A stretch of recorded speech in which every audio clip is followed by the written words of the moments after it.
Hey guys, welcome to Motoroids. My name is Amit and this is a very unique electric motorcycle, the F77 from Ultraviolette, and finally we have managed to ride it, and boy is this something. Now before we start talking about the performance aspects and a lot of other things, like there are variants and the pricing and the options and the accessories, we need to start talking about the design of this motorcycle, the genesis of this motorcycle. And as you can see, this is quite unlike anything that you probably would have seen anywhere else.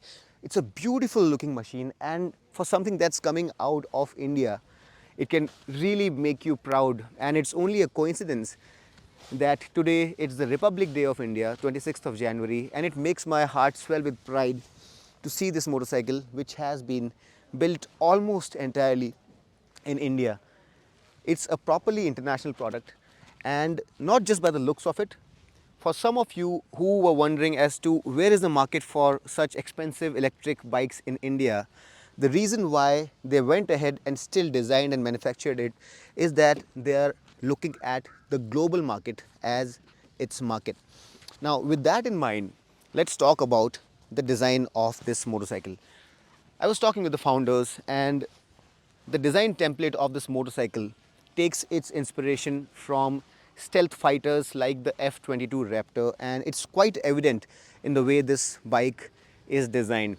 And it's not just the form, it's also the function which has been perfected to give it its resemblance to the fighter jets, because it's been wind tunnel tested and every bit on this motorcycle is aerodynamically tested, or so the people at Ultraviolette say. What I can tell you is that the panels are fantastic, and I have reviewed quite a few electric bikes, scooters which are coming from startups, and I can tell you that none of the other startups have the kind of finesse and the finish that I saw on this motorcycle. So it's absolutely fantastic, it's beautifully done, and they have taken no half measures. It's really been done amazingly well. The panel gaps are almost zero and the design speaks for itself. So let's start talking about the design in a little bit more detail. So an important aspect of the front design is this apron that you have over the upside down fork, which is a 41 unit. Then you have these beautifully designed alloy wheels, 17 inches, with these highlights which really lend this motorcycle's front a very unique look. It looks really nice and stealthy.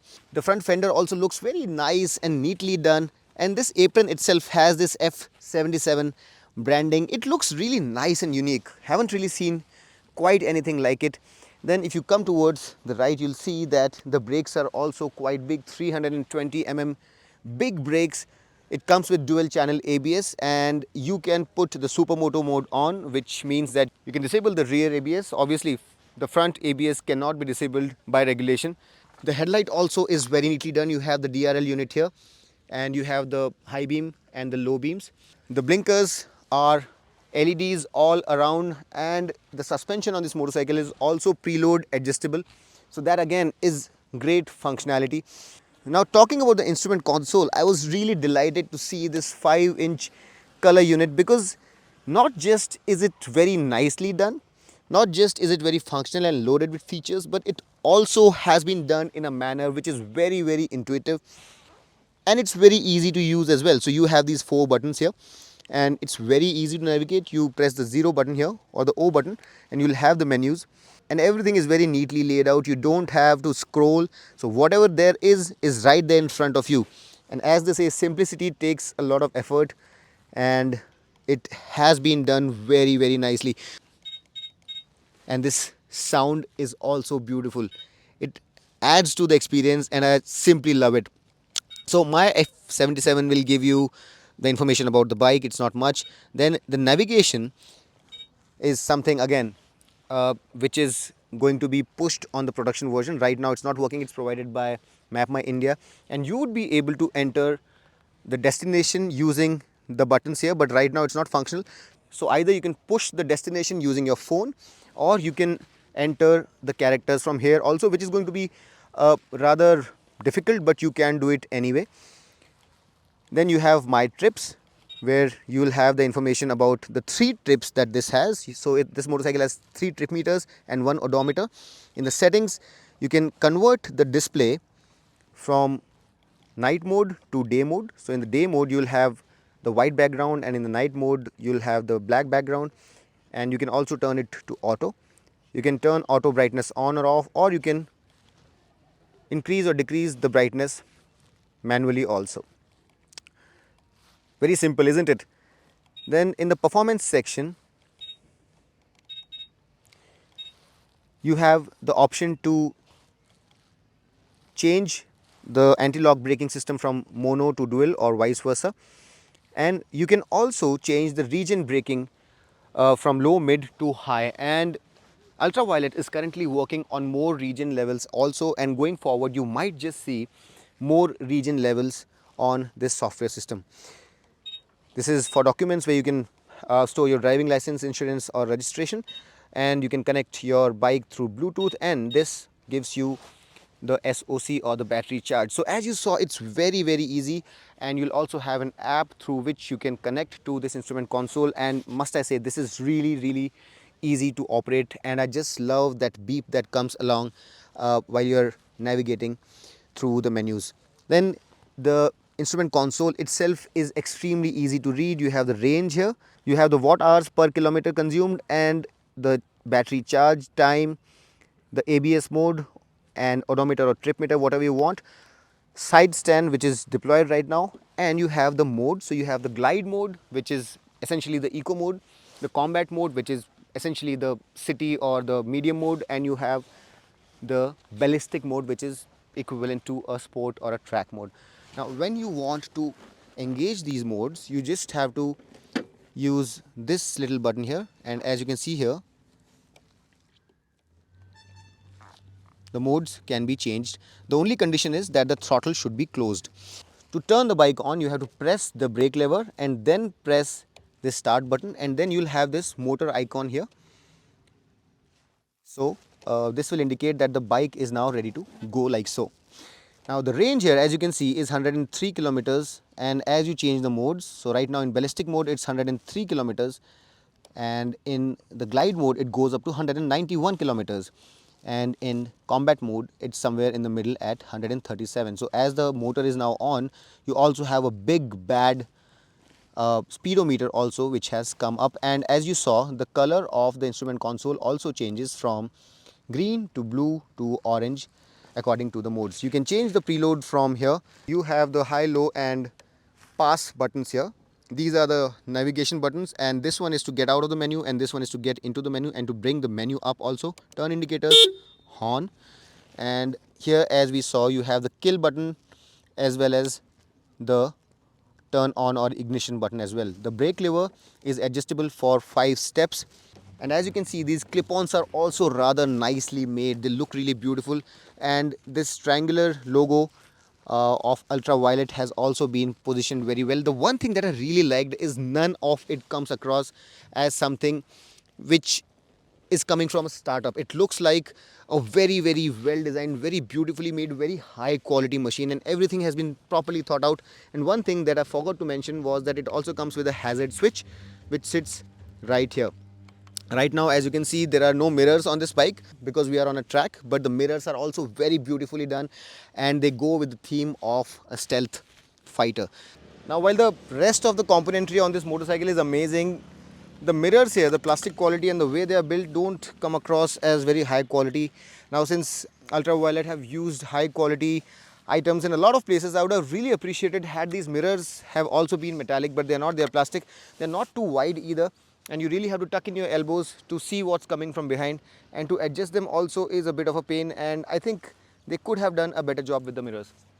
This here is the key, and it looks very beautiful. Again, no corners have been cut, and this here, the Recon branding that you see, is the higher spec version. You have the F77, and then you have the Recon, which is the higher spec version, and also you have a limited version. I'm going to let you know everything about everything, but for now we are going to talk about this motorcycle only.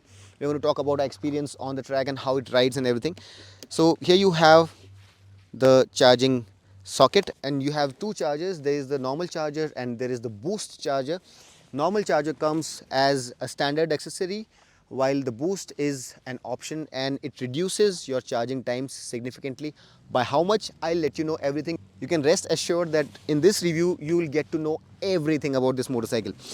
So that was about the front, and now since we are done with the instrument console also, let's talk about these bits here. Now the one thing which is a departure from your everyday motorcycle is this massive apron here, and there's absolutely nothing to see here. So visually when you look at this motorcycle, it comes across as a big slab, which might not be to everyone's taste, but in the coming world of electric bikes, I think this is going to be the norm. And for what it is, I really think that they have done a very beautiful job of it. You have these aero bits here, and this part is extremely functional too.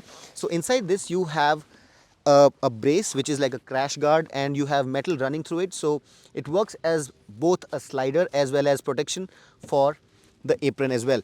You have these feeders which help cool the battery, and these air inlets are going to help cool the motor. For the track purposes, they have also installed these rubber pads here for us.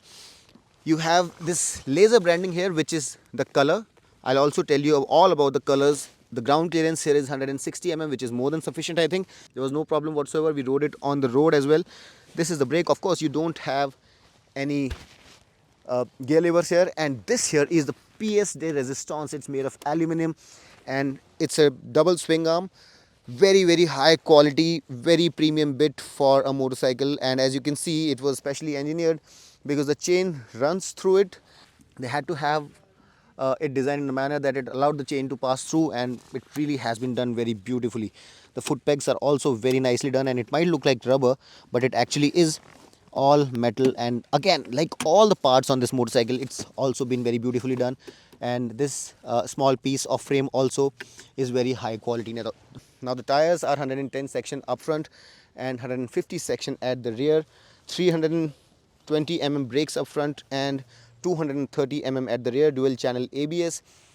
The tail lights are also full LED and do somewhat resemble the Pulsar's unit, although they are different. Now let's also talk about the ride posture of this motorcycle. And since this is meant to be a stealth aircraft inspired sporty machine, it's rather committed. And this Street Fighter look with this minimalistic headlight and this very sporty riding stance makes it look like almost nothing else on the market right now. And as you can see, the foot peg is reasonably rear set. The handlebars are reasonably committed, and it is a rather sporty stance. Although it's not the most committed stance that I have seen, but it is rather sporty. And if you're not used to a sporty stance, you will probably find it a little difficult. The weight is biased towards the front, and this motorcycle is 207 kgs in the Recon format, so it's quite heavy. Now I also want to put things in perspective here, and if you compare it with a motorcycle which I think in terms of performance matches this motorcycle, so coming from the ICE side of things, the Apache RR 310 is a motorcycle which probably matches this motorcycle in terms of size and performance, and that motorcycle has about 25 mm more wheelbase. This one has 1340, that one has 1365. Weight wise, that motorcycle weighs in at about 174 kgs. This one is 207, so about 33 kgs more ice to battery. And in terms of performance, while this one does its 0 to 60 kilometers per hour in about 3.1 seconds, that motorcycle does it in 2.93 seconds. So there is a little bit of advantage. This motorcycle can reach a top speed of 147 kilometers per hour, and the Apache has a top speed of about 165 or thereabouts. So this motorcycle matches the likes of the Apache in terms of performance, although this one is heavier and the performance here is in spades. I'll talk all about my experience in just a little bit, but let's first get done with the specs on this bike also in terms of the battery capacity and the range. Now this bike gets a peak power of 38.8 HP or 29 kilowatts with the peak torque of 95 Newton meters, max speed 147 kilometers per hour, 0 to 60 in 3.1 seconds, 0 to 100 in 8 seconds. And in terms of its battery capacity, this one comes with a 10.3 kilowatt hour battery. Now as I mentioned, there is a standard version also which gets 7.1 kilowatt hour battery, and the performance there is also different. So while you get 147 kilometers per hour top speed here, you'll get 140 kilometers per hour there.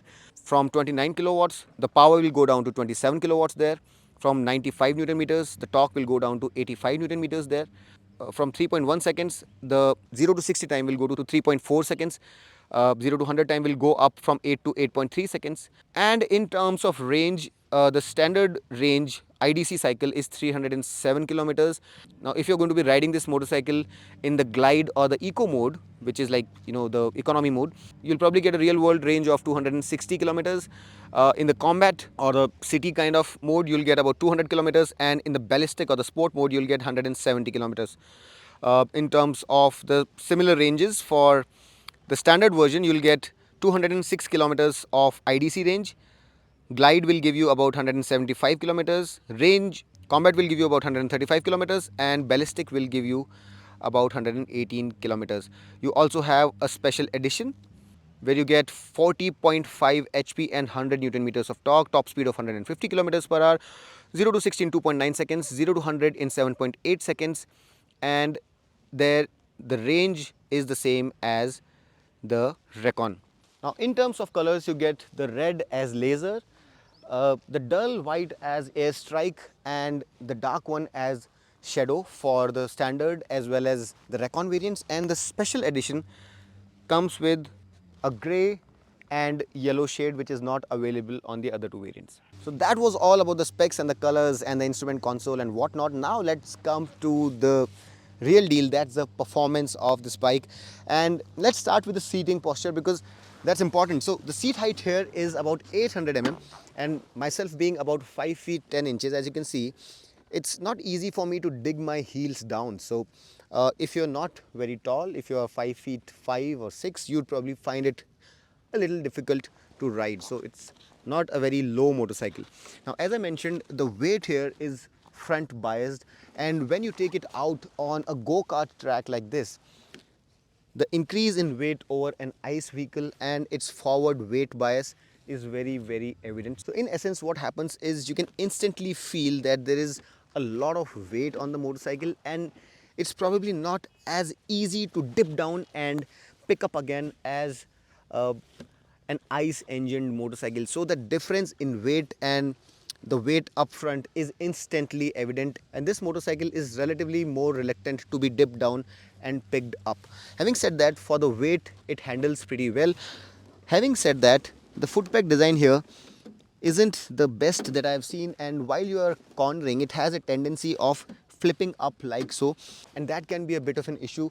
So if you're aware of it, you'd be careful and you'll mount your feet on the foot peg in a manner where it doesn't flip up. But having said that, sometimes you come in too hot in a corner, and your weight distribution also changes.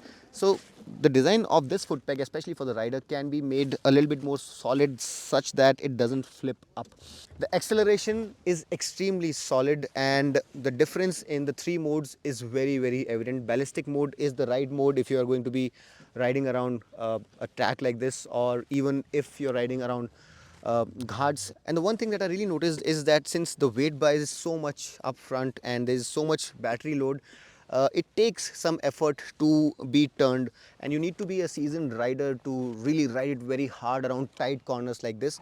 Around fast sweeping bends, this comes across as just fine. Still, it's not as nimble as some of the ICE motorcycles, but still comes across as a motorcycle which is sporty and can be ridden hard. But around tight bends, you really have to fight it, and you have to be a skilled rider to be able to take those tight bends fast. Lighter motorcycles like say the Apache RR 310, which are ICE and have a longer wheelbase, feel a little bit more stable. They also feel more natural while you're leaned in. So what I'm trying to impress here is that while this is a superb motorcycle, in a straight line it feels fantastic. The acceleration is amazing. Around hard corners, around sharp corners, it doesn't feel as neutral, as natural, as light as a well-designed, well-engineered ICE machine like the Apache RR 310. And I'm comparing it because I have ridden that bike around corners at racetracks. So the difference in the nimbleness is also very evident to me. The relatively shorter wheelbase is also quite evident. And while this motorcycle feels like it's very flickable, because of the short wheelbase. When you want to lean it down, it does show some resistance. Another word about the brakes. While they feel sharp at the outset, they are not bad at all. They are pretty big brakes, and they have a twin pot caliber by Bybrake. They are not the sharpest of the brakes that I've seen, and because of the fact that this motorcycle has a very heavy weight, when you're hauling it down from very high speeds, they do tend to heat up quite a bit. So for everyday purposes, they are more than sufficient. But if you're going to be riding it around a racetrack like this, they do eventually show their limitations in the end. So what I want to come to is that while it's a sporty motorcycle, it's capable of handling a track. It's not as capable at it primarily because of its weight as a well-designed, well-engineered ICE motorcycle would be. And I'm putting things in perspective with the Apache RR 310, which feels a little bit more natural. So in the real world, this motorcycle will come across as very, very capable in the straight line for everyday use while you're riding it to work, on the city streets, while canyon carving. It will come across as a very nice motorcycle which can handle a lot of stuff. But if you really want to compare it with a superb handling track oriented machine, it does have some chinks in its armor. But overall, a very well designed product, a very capable handler. Just that its electric powertrain and the additional weight bring down its capabilities around the bends by just that wee bit. Now, as you can see, while the seat is beautifully designed, it's quite wide and you can use it for reasonably long distances also. It's not a motorcycle meant for the pillion rider, and this seat is meant only for very short rides. You will get accessories to mount panniers, you'll get straps to load up things. You can also put your boost charger into the panniers so that if you take stops, you would be able to recharge more quickly than the standard charger. So there's a whole list of accessories which are available. I'll let you know all about that. But there is absolutely no questioning the quality and design of this motorcycle. It's very, very sturdily built. It feels fantastic. And this might be coming out of Germany or Italy or any other countries which are known for their engineering or making world-class motorcycles. It really is a fantastic piece of machinery, and I'm pretty sure wherever this motorcycle goes across the world, it's going to make its mark. And there are very few manufacturers in the world who can claim to make such beautifully designed, such sorted machines. And I'm 101% sure that this motorcycle will have its own takers when it hits the road. A word about the tires as well. The tires here are MRF steel brace, 110 section and 150 section, and for all practical purposes, I don't think you'll find them lacking at all. For the kind of purpose they are made for, they are good enough, and for all practical purposes, they are going to provide you enough and more grip on the road, and even when you're going to the hills and leaning this bike over. So no complaints on the tire front as well. So the question that you probably would be asking me is, who is this bike meant for? Well, as you can see, the riding posture is quite sporty. So if you want a commuterish bike, then it's not for you. It's for someone who has used sporty bikes in the past, is used to that stance, does not feel uncomfortable while riding a sporty machine. It has got good range, so you can take it out for intercity touring also. But essentially, it's meant for someone who doesn't mind riding a sporty bike. You can definitely take it to work. The suspension here is slightly on the firmer side. It's a sporty motorcycle, and you have preload adjustment up front and at the rear, so you can marginally adjust it to your liking. But in essence, the suspension is on the firmer side. So if you want a very supple, very comfy suspension, that's not what you're going to get. If you're going to be riding it over rough surfaces, you are going to feel a little bit of vertical movement. You will feel a little bit of jitteriness.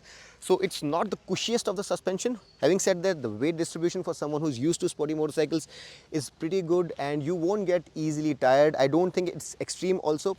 It's somewhere in the middle. So you can use it for long distances as well.